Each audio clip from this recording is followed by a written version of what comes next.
The morning light from three different suns streamed through the crystal dome of the Galactic Xenobiology Institute on Meridian Prime. Professor Thane adjusted his ceremonial teaching robes and checked his notes one final time.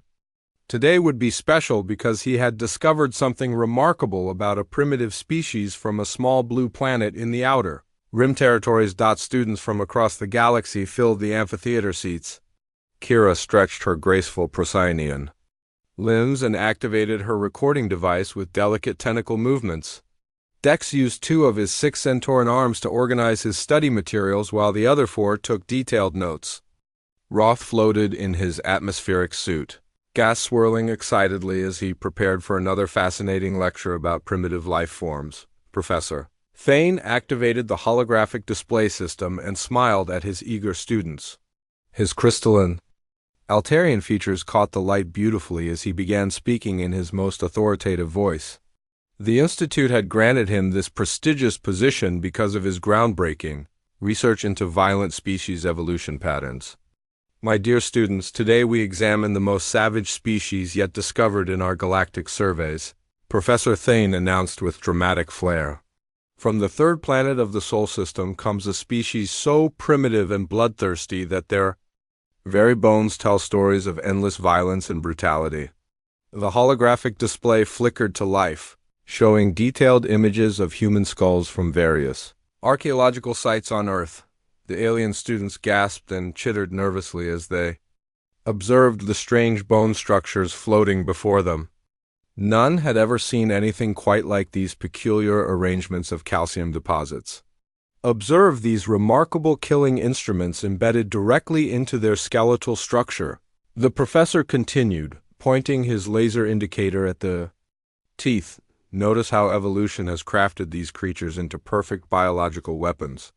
Each tooth serves a specific purpose in their endless cycle of violence and destruction. Kira raised one of her tentacles politely. Professor, these protrusions seem unusually elaborate for simple weapons. Could they serve other purposes? Her musical Procyonian voice carried genuine curiosity rather than challenge. Professor Thane chuckled condescendingly and enlarged the holographic display. My naive student, evolution never wastes energy on unnecessary complexity. Every aspect of these dental arrangements screams predatory adaptation. Look at these pointed canines, clearly designed for puncturing flesh and crushing bone. The sharp incisors function like natural knives for slicing meat from carcasses. Dex scribbled frantically with all 6 arms, his multiple eyes focused intently on the display. But Professor, what about these flatter structures in the back? They seem less weapon-like than the front formations. Excellent observation, Professor Thane replied, clearly pleased with his students' attention to detail. These molars demonstrate the most disturbing aspect of human evolution. Notice their grinding surfaces? These creatures evolved specifically to crush bones and extract nutritious marrow. They developed the ability to consume every part of their victims, leaving nothing to waste. The gas within Roth's atmospheric suit swirled more rapidly, indicating his excitement. Such thorough consumption patterns suggest extreme resource scarcity in their environment. They must have competed fiercely for limited prey animals. Professor Thane nodded approvingly and switched to comparative displays showing teeth from various galactic predator species. Indeed, young Roth, humans represent the ultimate expression of predatory evolution. While most hunting species show some restraint or specialization, these creatures evolved to consume absolutely everything they encountered. The holographic display now showed artistic reconstructions of early human societies based on the professor's theories. Savage tribes wielded crude weapons while tearing into raw meat with their terrifying natural dental equipment. The alien students watched in horrified fascination as the professor painted pictures of endless tribal warfare and cannibalistic behavior. Consider the implications for galactic security, Professor Thane continued gravely. Any species that requires such extreme biological weaponry clearly cannot exist peacefully with neighbors. Their entire evolutionary history demonstrates nothing but violence, aggression, and consumption of other life forms. Kira's tentacles curled nervously. Professor, surely such a violent species would destroy itself before achieving space travel capabilities? Most aggressive species we study never advance beyond primitive tool use before self-destruction. Precisely. My point? The professor replied with satisfaction. Our preliminary surveys of their solar system show no signs of advanced civilization. They likely eliminated themselves through warfare millennia ago, leaving only these bone fragments as evidence of their savage existence. The class spent the remaining time examining detailed measurements and comparisons of human dental structures. Professor Thane highlighted every sharp edge, every pointed surface, every grinding capability as evidence of humanity's fundamentally violent nature. His students took careful notes about bite force calculations and theoretical combat applications. As the lecture concluded, Professor Thane assigned research projects comparing human teeth to other known predator species. I want comprehensive analyses of how these biological weapons compare to the natural armaments of the most dangerous creatures in our galactic databases, he instructed. This species represents a fascinating case study in evolutionary arms races taken to their logical extreme.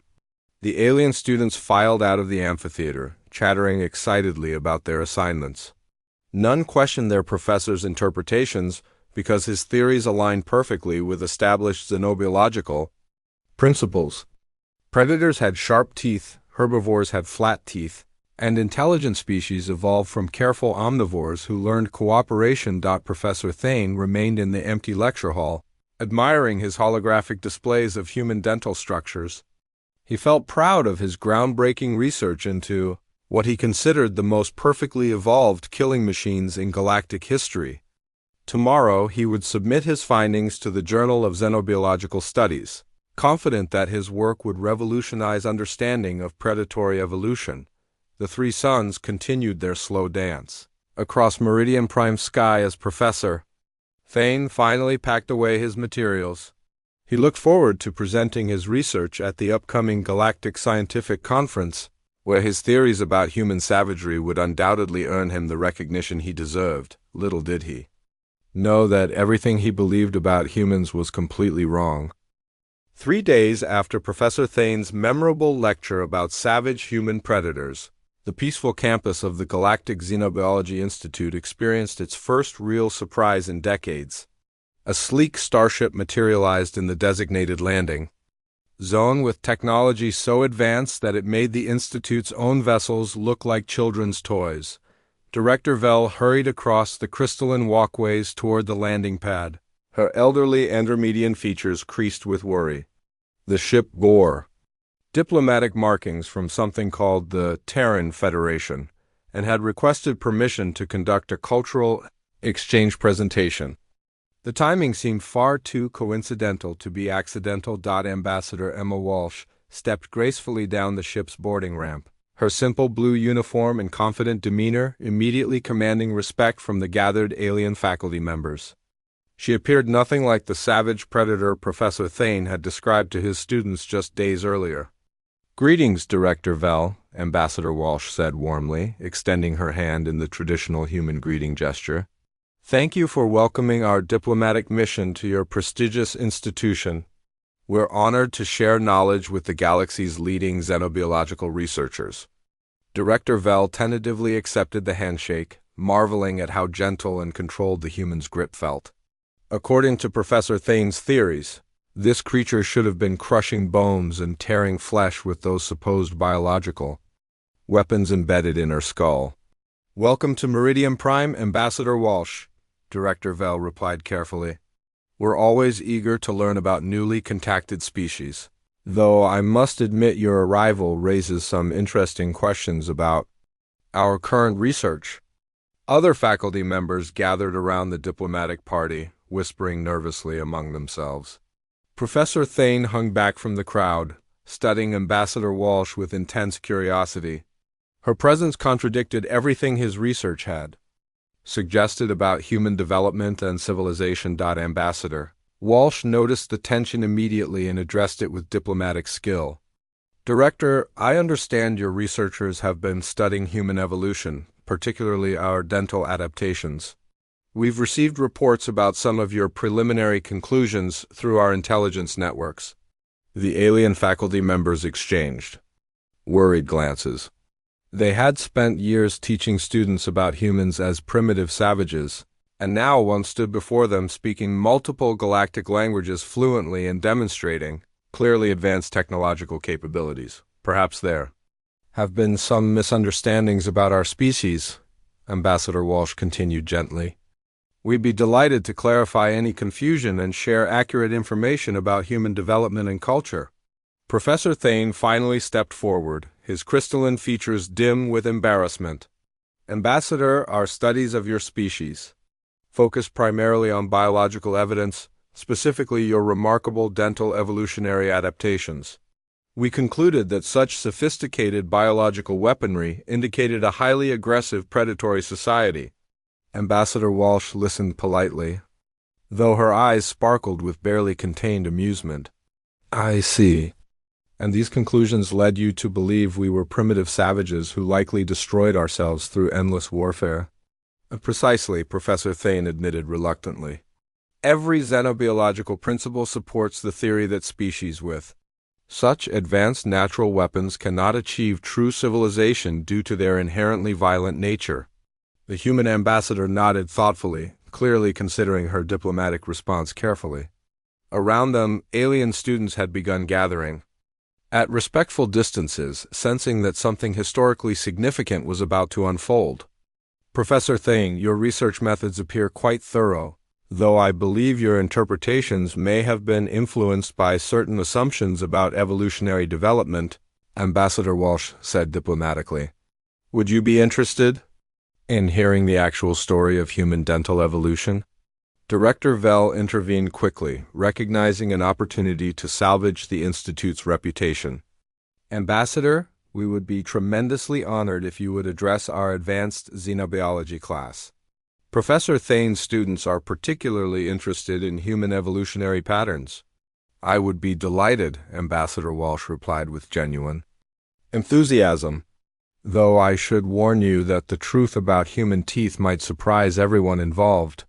Our evolutionary history took some rather unexpected turns. Professor Thane felt both excited and terrified about the prospect of learning the real facts about human development. His entire career had been built on theories about predatory evolution, and the presence of this obviously civilized human suggested that his conclusions might be fundamentally flawed. When would be convenient for your presentation, Director? Vell asked, already calculating how to minimize the damage to the Institute's reputation if Professor Thane's research proved incorrect. Tomorrow morning would be perfect, Ambassador Walsh replied. That will give me time to prepare some visual materials that should help explain the fascinating reality of human evolutionary development. As the diplomatic party moved toward the Institute's main buildings, alien faculty members whispered excitedly about the upcoming revelation. Word spread quickly through the campus communication networks that a real human would be addressing Professor Thane's class. Ambassador Walsh spent the evening in her assigned quarters, preparing a presentation that would challenge every assumption the galactic scientific community had made about human evolution. She reviewed Professor Thane's published research papers and marveled at how completely wrong his conclusions were. Despite his obviously sincere scientific efforts, the next morning arrived with unprecedented excitement throughout the Institute. Students from every department had requested permission to attend the human ambassador's presentation, and the largest amphitheater had been reserved for the occasion. Professor Thane reviewed his notes one final time, still convinced that his theories about human aggression were fundamentally correct. Surely the ambassador would simply provide minor corrections to his research rather than completely overturning his scientific conclusions. Director Vell made final arrangements for recording the presentation, recognizing that this would likely become one of the most significant lectures in xenobiological history. The Institute's reputation would either be restored or completely destroyed by whatever Ambassador Walsh was about to reveal. As students filled every available seat in the amphitheater, Ambassador Walsh made final adjustments to her presentation materials. She smiled quietly to herself. knowing that she was about to share one of the most surprising stories in galactic evolutionary history. The largest amphitheater at the Galactic Xenobiology Institute had never hosted such an eager audience.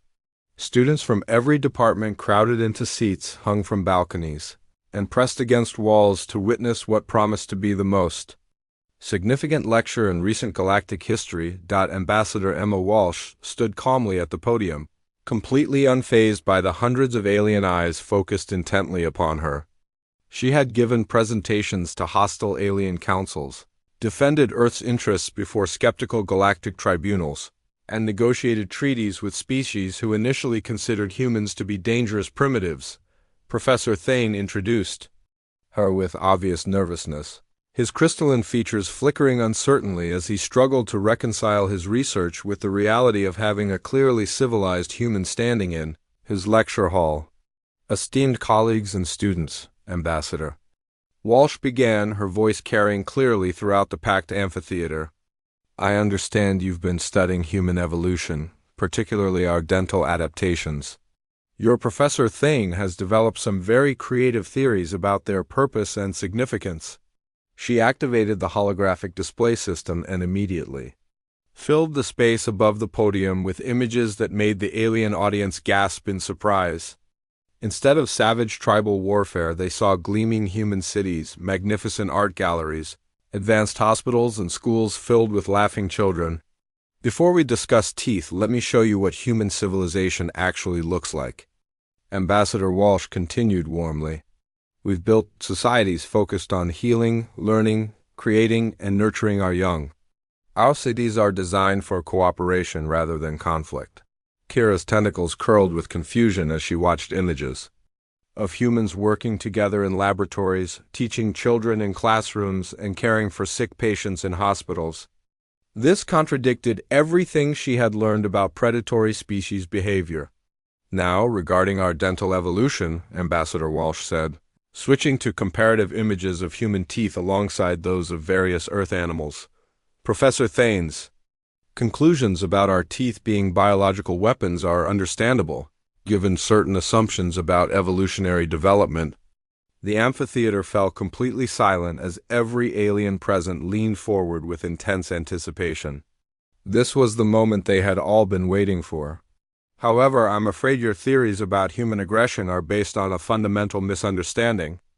Ambassador Walsh continued gently. Our teeth didn't evolve for warfare or predation.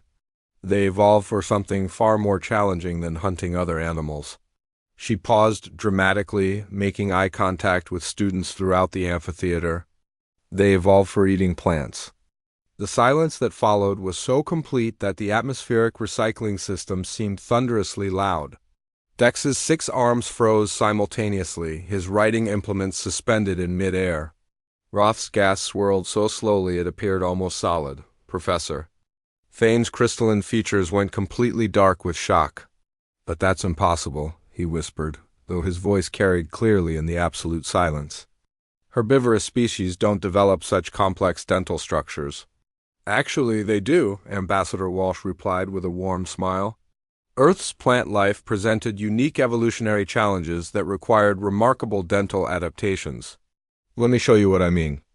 The holographic display changed to show various Earth vegetables, fruits, and grains in their natural states. Raw carrots, unprocessed wheat, tough root vegetables, and fibrous plant materials filled the air above the podium. Consider the mechanical challenges involved in processing these foods, Ambassador Walsh explained. Raw plant matter is incredibly difficult to break down efficiently. Tough fibers must be cut, hard seeds must be cracked, and stubborn roots must be ground into digestible particles. She zoomed in on detailed images of human molars. These grinding surfaces that Professor Thane identified as bone-crushing weapons actually evolved to break down cellulose and extract nutrients from plant cell walls. The process requires tremendous mechanical force and precision. The alien students began taking frantic notes as their understanding of herbivorous evolution was completely revolutionized. In their experience across dozens of worlds plant-eating, species were simple creatures with basic grinding teeth. Our incisors, which your professor correctly identified as sharp cutting tools, developed to slice through tough plant fibers and thick vegetable skins, Ambassador Walsh continued. Even our canines, though supposedly fearsome weapons, primarily helped us process stubborn plant materials. Kira raised a tentacle hesitantly. But Ambassador, how did plant-eating lead to advanced civilization? In our experience, herbivorous species tend to remain simple and peaceful. That's exactly the key insight, Ambassador Walsh replied enthusiastically. Eating plants efficiently required incredible social cooperation and technological development. Unlike hunting, which can be done individually or in small groups, plant-based nutrition demanded complex societies. The holographic display showed early human agricultural communities with detailed explanations of food processing, storage, and distribution systems. The alien audience watched in fascination as Ambassador Walsh explained how farming led to permanent settlements, specialized labor, and technological advancement. We had to develop tools to process plant foods, create storage systems for seasonal variations, establish trade networks for different crops, and coordinate planting schedules across entire communities, she explained. Plant-based nutrition made us cooperative, innovative, and forward-thinking. Professor Thane struggled to process this information. But your species' reputation for warfare and aggression exists precisely because we learned to defend our crops, Ambassador Walsh replied. Nothing makes a species more fierce than threats to their food supply. We became warriors not because we were predators, but because we were farmers protecting our livelihood. She showed images of early human civilizations defending agricultural settlements from raiders and natural disasters. Our military capabilities developed from the same cooperative instincts that made us successful farmers. We learned to work together against common threats. Dex waved several arms excitedly.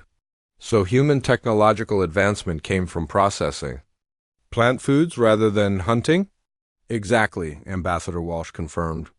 Learning to extract maximum nutrition from reluctant plants taught us chemistry, metallurgy, engineering, and systematic thinking.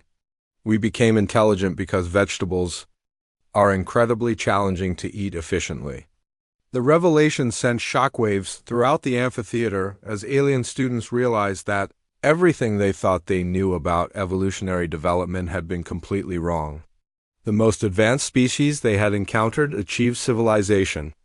By learning to eat plants effectively, Roth's gas swirled rapidly with excitement. This suggests that cooperative herbivorous species might be more likely to achieve advanced civilization than competitive predatory species. Our experience supports that theory, Ambassador Walsh agreed. Species that learn to work together solving complex nutritional challenges seem better equipped for the cooperation required by advanced technology and space exploration. As the presentation concluded, Professor Thane sat in stunned silence, realizing that his entire career had been based on fundamental misunderstandings about evolutionary development. The aftermath of Ambassador Walsh's revelation created unprecedented chaos in the amphitheater as alien students struggled to reconcile this impossible information with everything they had learned about evolutionary biology. Conversations erupted in dozens of different languages while professors frantically checked their reference materials.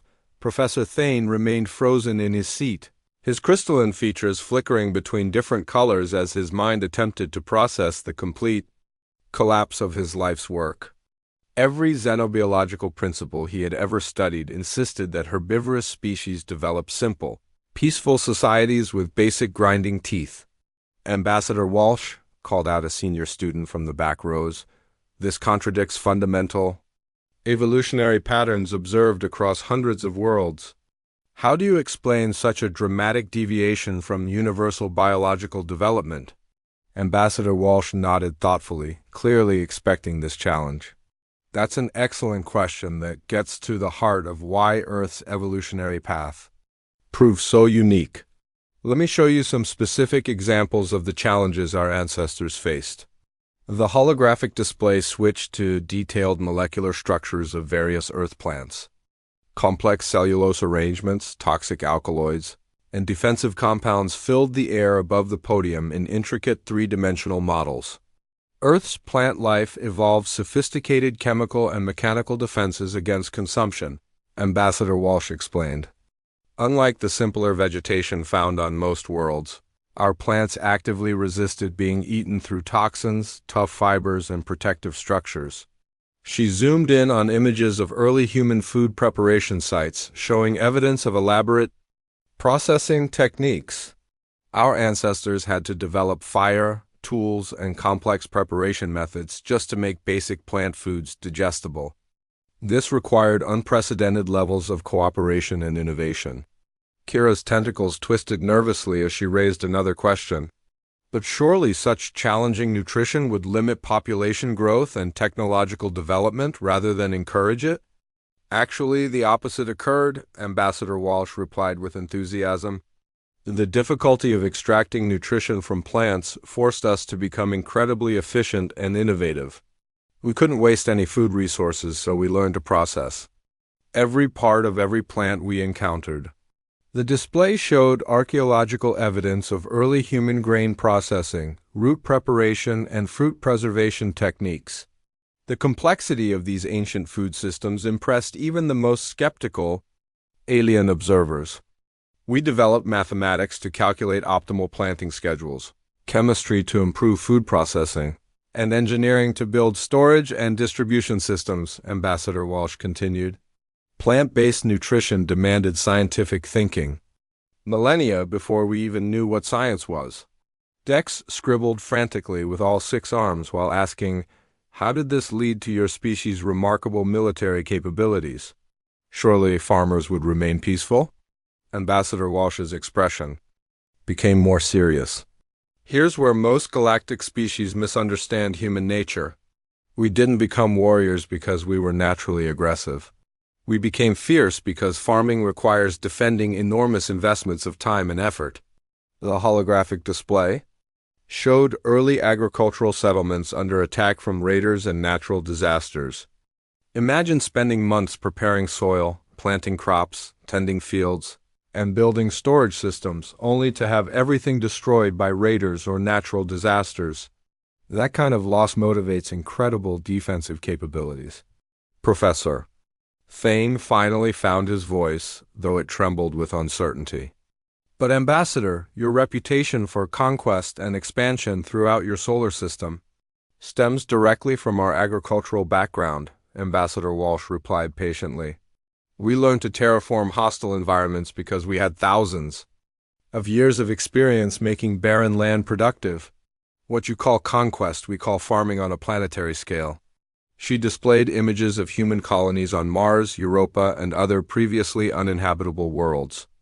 The alien audience watched in amazement as desert planets transformed into flourishing agricultural centers through human terraforming technology. Our expansion throughout the Sol system happened because we saw empty worlds that could be made productive, Ambassador Walsh explained. The same instincts that drove us to clear forests and plant crops motivated us to establish farming colonies on other planets. Roth's atmospheric suit churned with excited gas as he processed this information. So human technological development followed agricultural needs rather than military requirements? Precisely, Ambassador Walsh confirmed. Our most advanced technologies developed from solving farming problems. Weather prediction for crop planting became atmospheric science. Soil analysis became chemistry. Pest control became biology. Transportation for moving crops became space exploration. The alien students began to understand how fundamentally different human development had been from every other species they had studied. Instead of following the typical pattern of hunters developing weapons and then civilization, humans had developed civilization first and weapons second. This explains your species' unusual approach to diplomacy, observed Director Vell, who had been listening intently from the side of the amphitheater. You negotiate like farmers planning long-term harvests rather than predators competing for territory. Ambassador Walsh smiled warmly. That's a very insightful observation, Director. We think in terms of seasons, crop rotations, and sustainable yields. Quick raids and territorial conquest don't align with our fundamental mindset about resource management. Professor Thane struggled to formulate his next question. But surely your dental evolution must have included some predatory adaptations. The complexity of your tooth structures suggests multiple evolutionary pressures. You're absolutely right about multiple pressures, Ambassador Walsh agreed. However, those pressures came from different types of plant foods rather than different types of prey animals. Root vegetables required different processing than leafy greens, which required different techniques than nuts and seeds. The holographic display showed detailed comparisons between human teeth and the specific plant foods that shaped their evolution. Each tooth type corresponded perfectly with particular plant processing requirements rather than hunting activities. Our molars evolved to grind grains and tough roots. Our incisors developed to cut fibrous vegetables and strip edible material from inedible structures. Our canines help pierce tough fruit skins and process stubborn plant materials. Ambassador Walsh explained systematically. The alien audience sat in stunned silence as they realized that every assumption they had made about human nature was not just wrong, but completely backwards.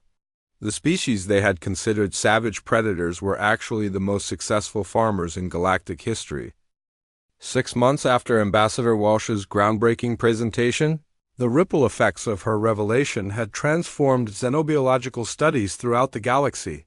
The Galactic Xenobiology Institute had become the most prestigious research center in known space, attracting students and scholars from hundreds of worlds eager to study the revolutionary new understanding of evolutionary development. Professor Thane stood in his completely renovated laboratory, surrounded by holographic displays, showing agricultural societies from dozens of different worlds. His previous research into predatory evolution had been respectfully archived, while his new collaboration with Ambassador Walsh on alternative pathways to intelligence had already become the most cited paper in galactic scientific history. The data keeps confirming our hypothesis, Thane said excitedly to his research assistant Kira, whose Procyon grace had made her invaluable in organizing the massive influx of new information.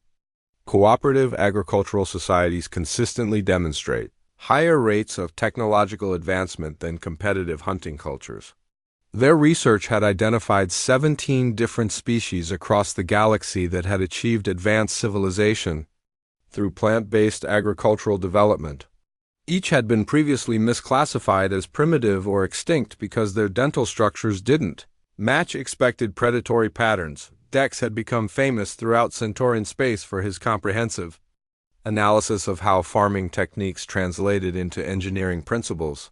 His 6-armed multitasking abilities made him perfectly suited for tracking the complex relationships between agricultural development and technological innovation. Meanwhile, Roth had revolutionized atmospheric studies by applying human terraforming techniques to gas giant environments. His people's ability to exist in various atmospheric conditions, combined with human agricultural knowledge, had opened up entirely new possibilities for galactic expansion. Director Vell reviewed the morning reports with satisfaction. Applications for admission to the Institute had increased by 3,000%. Research funding had multiplied beyond their wildest dreams, and their publication output had become the envy of academic institutions throughout known space. More importantly, the Institute's new understanding of evolutionary development had practical applications that were transforming galactic society. Worlds previously considered uninhabitable were being successfully terraformed using human agricultural techniques adapted for alien environments. The breakthrough had also revolutionized diplomatic relations throughout the galaxy. Species that had been dismissed as primitive farmers were being reevaluated as potential sources of advanced agricultural and technological knowledge. Trade agreements increasingly focused on sharing farming techniques rather than exchanging raw materials. Ambassador Walsh had established a permanent research station on Meridian Prime, where human agricultural specialists worked closely with alien scientists to develop improved food production methods for worlds facing nutritional challenges. The collaboration had already prevented 3 potential famines and established Sustainable agriculture on 12 previously barren worlds. The most dramatic change had occurred in the Galactic Council chambers on the central world of Nexus Station. Earth's application for full membership had been fast-tracked after the Council realized that human agricultural expertise could solve chronic food security problems affecting billions of galactic citizens. Council leader Zara, an ancient vegan philosopher whose species had achieved spaceflight through careful resource management, personally welcomed the human delegation. Her people understood better than most how agricultural development could drive technological advancement and social cooperation. Honored humans, Council leader Zara had said during Earth's acceptance ceremony, "Your species brings unique perspectives to our galactic community. We have struggled for millennia with the assumption that intelligence emerges primarily from competitive hunting behaviors." Ambassador Walsh had responded with characteristic diplomatic grace. "Respected Council leader, we're honored to share our experiences, though we suspect we have more to learn from this community than we have to offer. Our agricultural development was shaped by Earth-specific environmental challenges." The ceremony had marked a historic moment when the galaxy formally recognized that cooperation-based agricultural societies could achieve technological advancement rivaling or exceeding that of traditional predatory civilizations. Back at the Institute, Professor Thane was preparing for his next major presentation to the reformed Galactic Xenobiology Conference. His speech would introduce the new classification system for evolutionary development that included agricultural pathways alongside traditional hunting and gathering categories. "The most fascinating discovery," Professor Thane told his assembled colleagues, "is that agricultural species consistently develop more sustainable technologies than hunting-based civilizations. Their long-term thinking and resource management skills translate directly into better environmental stewardship and more stable societies." The evidence supported this conclusion overwhelmingly. Agricultural species averaged 3 times longer. Civilization lifespans produced half as much environmental damage and demonstrated significantly lower rates of self-destructive warfare compared to hunting-based societies. Ambassador Walsh joined the conference by holographic projection from Earth, where she was coordinating the planet's integration into galactic agricultural networks. Behind her, the audience could see vast green fields and bustling farming communities that represented humanity's continued commitment to their agricultural heritage.